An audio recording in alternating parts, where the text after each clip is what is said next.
중국이 경제적으로 크게 성장함에 따라 중국인들은 자신들이 선진국 반열에 올랐다며 자부심이 하늘을 찔렀습니다. 게다가 한국을 말할 때면 늘 중국보다 못 사는 나라라며 아득바득 가내리기 바빴죠. 그런 중국인들이 한국에 오자마자 크게 현실을 깨닫고 망연자실해버리는 순간이 있다는데요. 다름 아닌 쓰레기 분리수거 장면을 보고 나서입니다.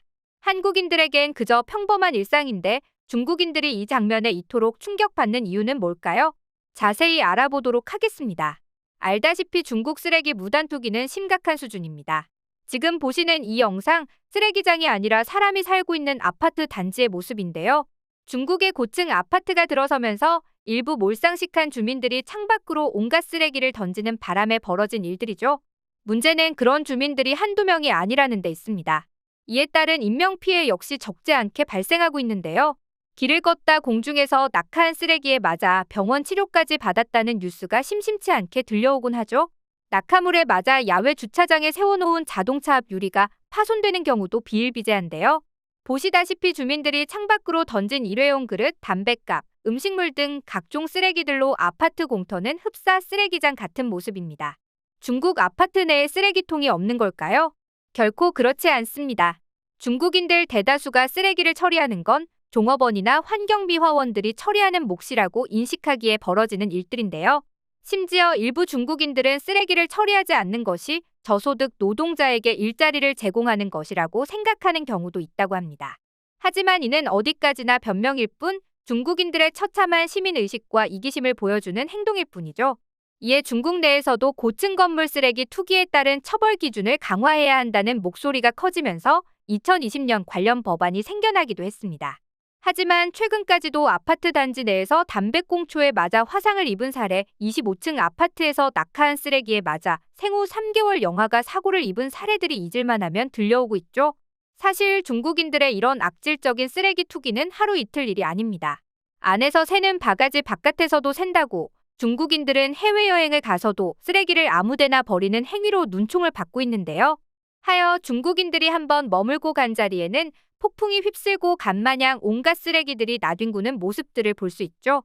오죽하면 중국인이 자주 방문하는 세계 여행지 곳곳에서는 중국인 관광객을 겨냥한 쓰레기 투기 금지 경고 문구도 심심치 않게 발견할 수 있을 정도입니다. 이렇듯 중국인들의 수준 낮은 쓰레기 처리 의식이 점점 심각해지는 가운데 한국의 분리수거 문화가 중국 SNS를 뒤덮고 있었는데요.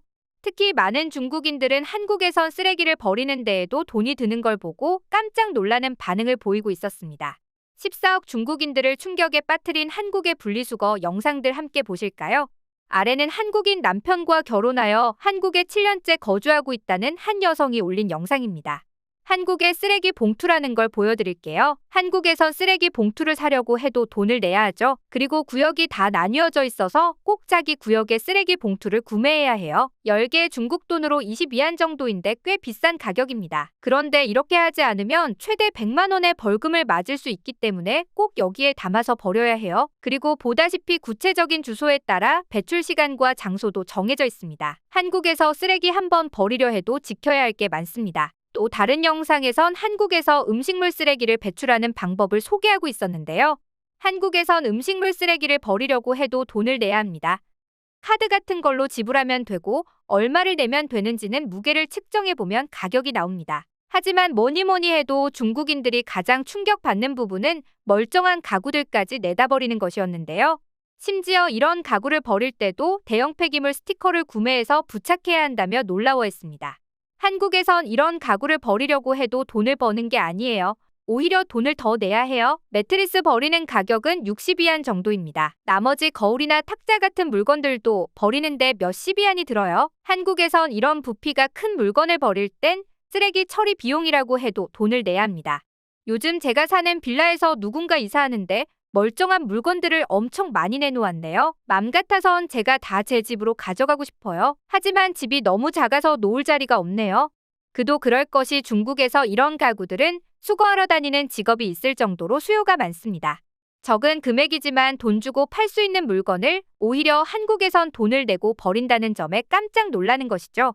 그러면서 중국인들은 중국에서 저런 물건을 버렸다간 내놓은 지 10초도 안 돼서 사라져버릴걸? 진짜 한국에선 저 스티커를 구매하는 사람이 있다는 거야. 그만큼 한국인들은 모든 사람들이 경제적으로 여유가 있다는 증거 아닐까 같은 댓글들을 남기고 있었죠. 한편 중국 SNS에 이런 영상이 많아지면서 아예 한국에서 쓰레기를 줍는 챌린지 영상도 성행하기 시작했습니다. 한 중국인은 쓰레기장에서 스마트워치를 주었다며 충전하자 정상적으로 작동하는 모습에 기쁨을 감추지 못하는데요.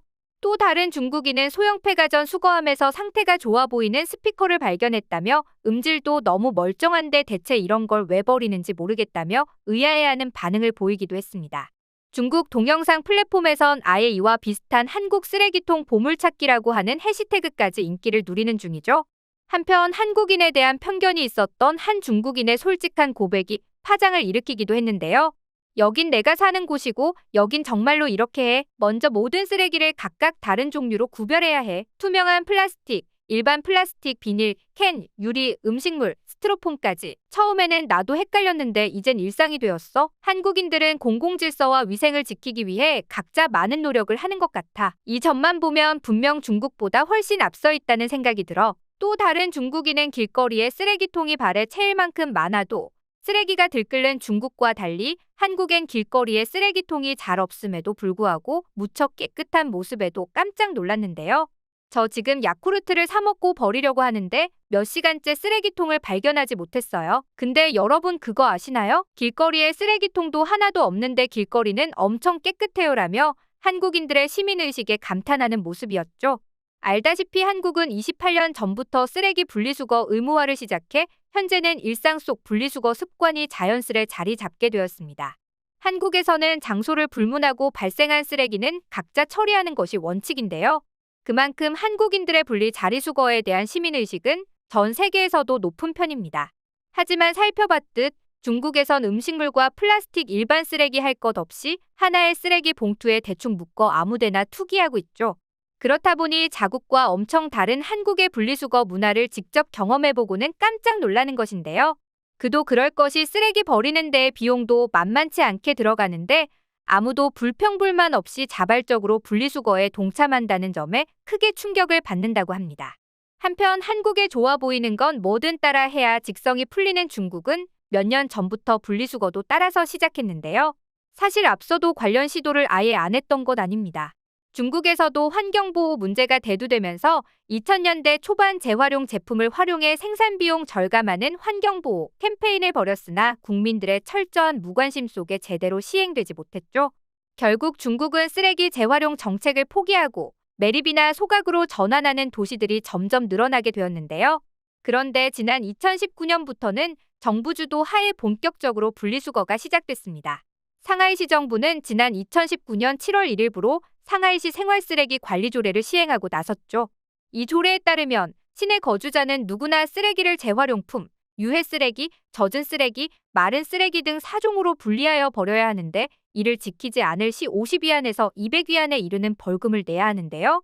그런데 평생 동안 쓰레기를 아무렇게나 버리고 살았던 중국인들에게 이런 정책은 어렵고 번거롭기만 했습니다. 이 때문에 급기야 분리수거를 제대로 해보지 않은 중국인들을 대상으로 한 새로운 직업이 생겨나기까지 했죠. 일명 쓰레기 대리수거라고 불리는 이 직업은 분리하지 않은 쓰레기 봉투를 모아 대신 분리수거 작업을 하는 직업인데요. 주로 모바일 앱을 통해 예약을 받아 정해진 시간대에 고객의 집을 방문하여 쓰레기 분리수거를 해준다고 알려져 있습니다. 하지만 이마저도 비용을 지출하기 싫어 몰래 쓰레기를 무탄 투기하는 바람에 중국 내 아파트 쓰레기산 사태는 아직도 해결의 기미를 보이지 않고 있죠.